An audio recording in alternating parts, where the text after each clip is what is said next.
अस्सलामुअलैकुम सामीन। 13 सफ़रुल मुज़फ़्फ़र और 19 अगस्त है। ख़बर का उन्वान है उदयपुर में चाकू से हमले हुए स्टूडेंट की मौत।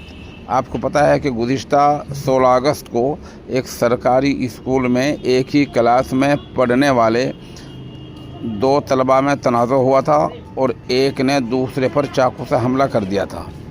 ये तालिब इल्म अब तक अस्पताल में ज़ेर इलाज था। आज 3-4 बजे के आसपास उसकी मौत हो गई है। बताया जा रहा है कि अस्पताल पर अहले खाना ने मुज़ाहरा प्रदर्शन एहतजाज शुरू कर दिया है और एक ख़बर में ये बताया गया कि अहले खाना ने लाश लेने से इनकार कर दिया है। उधर उदयपुर का जो अस्पताल है वहाँ पुलिस फोर्स तैनात कर दी गई है और पूरे उदयपुर में पुलिस की गश्त हो रही है, पुलिस की चहल पहल है और अस्पताल के बाहर नाकाबंदी की गई है। आम आदमी को अस्पताल के अंदर नहीं जाने दिया जा रहा है, जबकि एमरजेंसी वार्ड में जाने दिया जा रहा है।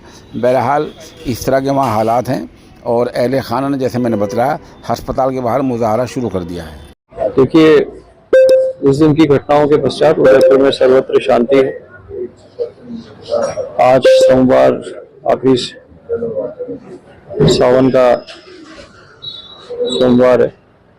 जैसा आज रक्षाबंधन का त्यौहार है, बाजार में सब जगह सर्वत्र सामान्य स्थिति है। अतिरिक्त चहल पहल त्यौहार है, इसलिए सभी जगह बाजार में सामान्य दुकानें खुली हुई।